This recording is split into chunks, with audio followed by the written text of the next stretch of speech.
Hi everyone, it's Raina. So this video is if you're an Aries and you're interested or involved with somebody who is an Aquarius sun or an Aquarius moon.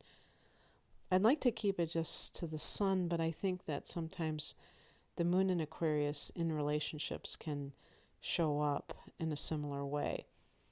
And it took me getting up to the sign of Aquarius because I've gone from two Aries people together to Aquarius to figure out that I should have focused on videos where the person is an Aries and they're interested in somebody of a different sign. So that's the kind of angle that I'm doing.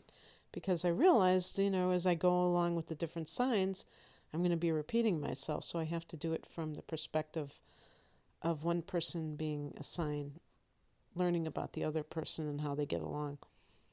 So if you're an Aries person and you're interested or involved with an Aquarius, one thing that the two of you share is a progressive attitude, which means that you're broad-minded. You may have liberal beliefs, if you will. And I kind of cringe at saying that because these terms are misused or overused. And basically, what it means is the difference between somebody who is a traditionalist or conservative and has very specific, strict attitudes about how life is supposed to be, versus when we use the word liberal, it just simply means that the person has a greater allowance for differences in life. Now, whether or not that actually translates to reality is a whole different conversation, but that's the premise. And so, Aries being a fire sign and Aquarius being an air sign, and also Aquarius rules the 11th house of humanitarianism. So, there's just this compatibility on that level of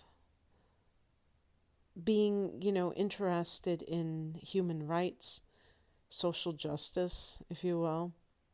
And Aries you love the underdog. So you find somebody who has a similar point of view in Aquarius. They are egalitarians. They believe that, everyone is equal in society and everybody has a right to happiness and all that good stuff. So you're going to be on the same page in that sense. So we could even say, like, politically, you may have similar views. But progressivism is about looking at how society is and seeing how it can be improved.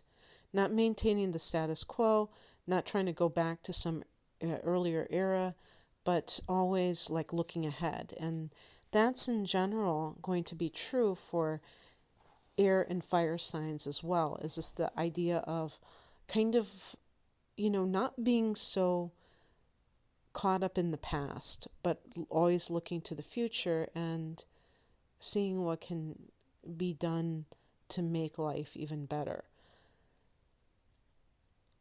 Both of you are going to be interested in new people, places, and things. I put down experimental, which is really true of Aquarius. Maybe more than you, Aries. You tend to be very interested in maybe new experiences. I don't know if you're as far out as Aquarius, but you might just find it an adventure. So you are definitely adventurous and they are experimental. I think when I say experimental, I also mean not wanting to just do what everybody else is doing. Aquarians tend to be nonconformists. So that means when we talk about experimenting with things, living life in a different way than they see other people doing it. And when it comes to like new people in your life, since you're both masculine signs, you're extroverts. And so you tend to like to socialize rather than just stay home all the time. And the earth and the water signs, it's not like they don't like people, but they tend to like their little group. And it can be their family members, it can be friends that they've had for a long time. But you two are signs that like maybe making new friends and having, an ever expanding social network. And that totally differs from some of the more homebody kind of signs. Like I just did Capricorn and I was talking about that contrast. And Cancer would be another one where you might be attracted to them on some level, but when it comes to how you spend your free time, you might have totally different ideas of what you find enjoyable. Because you tend to be adventurous and want to see new things. And so I would also say that travel would probably be something that both you and Aquarius would enjoy. I put a good balance between passion and detachment.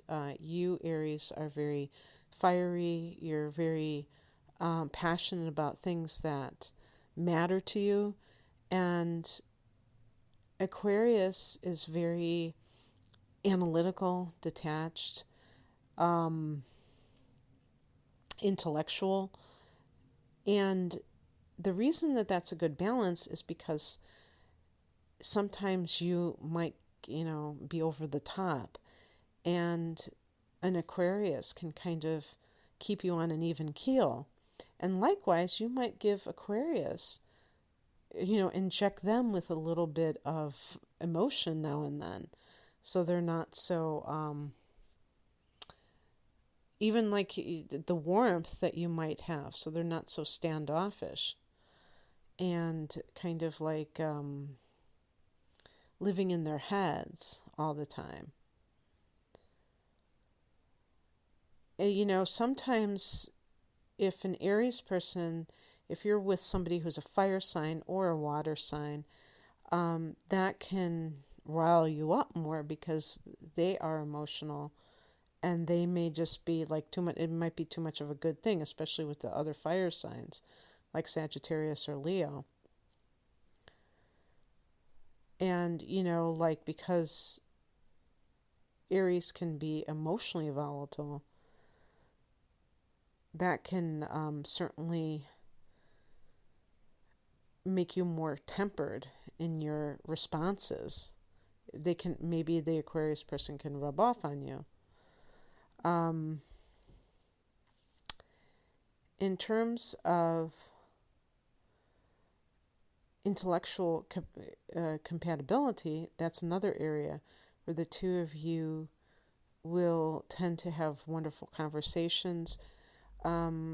Aries being an air sign, no, I said Aries because I was thinking of air. Aquarius being an air sign, they will get a reputation for being highly intelligent. And yet you are very intelligent, but you're kind of like a physical person. So some people may not realize just how bright you are because you're always on the move, maybe. You may be very athletic and that sort of thing, or you just love physical movement. And people don't realize that you have a very strong mind. So, and maybe you don't even realize how important it is for you to have that quality in another person. So, for you to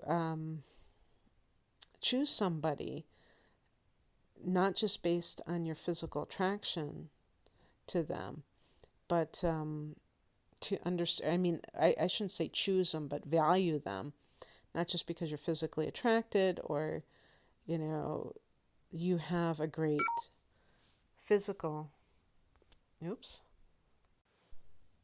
chemistry.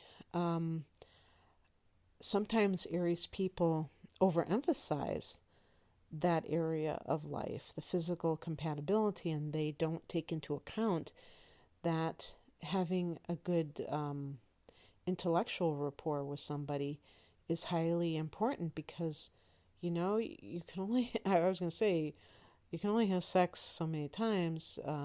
You're going to be with somebody a lot during the day if you end up being in a permanent relationship with them, and you have to be able to talk to them. Unless you're both the kinds of people that can enjoy just coexisting in silence. But I don't think that an Aries person is really like that. Now, what could be tricky? I put down very independent. Now, that can be great because you don't want somebody that suffocates you. You don't want somebody that's a clinging vine. And I'm thinking of Cancer, that's one of the signs that you tend to get mixed up with, and they can be very demanding emotionally and wanting you to stay home all the time, and that could lead to a lot of conflict between you and them. And you're just too independent for that. So an Aquarius person is ideal because they're going to give you your space. They're going to let you, and they're not going to be jealous, Aquarius is known for their non-possessive nature. So they're not going to just assume that you're cheating if you want to spend some time alone or with friends. They will encourage that. But sometimes when two people live like this and they take it to the extreme, they can end up living separate lives because neither person feels strongly enough about their time spent with the other person to really value it to the point that they are, going to make it a priority. So anything can be taken to the extreme, in other words. So that has to be balanced. The independence of the two people still has to allow for some time when they can be together and doing things. Aries, you might be too volatile for Aquarius. I notice, being a fire sign myself, being a Sagittarian, that certain people, they kind of like wince almost when someone raises their voice or they're very I think fire signs, we tend to be loud and we tend to get riled up, and we're not necessarily angry, but we're just very passionate about whatever it is. We're not going through the motions in life. And, when we write, we tend to have a lot of exclamation points. It just is part of that larger than life type of energy that we exude. And some people get put off by that. They think it's they mistake it for anger. There's just, people get weird about that. And so Aquarius tends to be very detached to the point where even if it was a positive emotion, they might find that distasteful or uncomfortable or too touchy-feely. They may be kind of a little bit aloof and not like that kind of display, and that might piss you off. And you're the kind of person who may want a partner who is also emotive and, expressive, who is not just living in their mind, but actually, expressing their heart. So I think that Aries people tend to be very romantic in their own way. Sometimes there's kind of this, it depends on, various factors, but sometimes there's an abrasive quality, being too blunt, being too aggressive or bossy or insensitive, but there can also be a chivalrous nature, just a very romantic and um, trying to be the hero, you know. If it's a man, trying to kind of show off one's virility, one's bravery, you know. Aries is ruled by Mars, the god of war, so that sense of being able to take care of his partner. And Aquarius, if we're talking about a male-female relationship and the male is an Aries, the Aquarius woman is not a damsel in distress, and she's not going to play that role. And the Aries man may feel that this woman is too, it's not like too much of a modern woman per se, although maybe he would never admit it, but that's really what he's thinking. And so, but I mean, I really had to think about anything that could have a negative connotation, because I think this is a really great combination overall, you know. So anyway, I hope that you enjoyed this, and this is the kind of stuff I do when I do relationship readings. If you and another person are not getting along and you just want that kind of perspective astrologically, I have a relationship reading that covers it. And or even if you're single and you want to kind of me to look at your chart in regards to your, you know, what makes you tick romantically, my website is rainamoonastrology.com, and my ordering page link is below this video. Take care. Bye.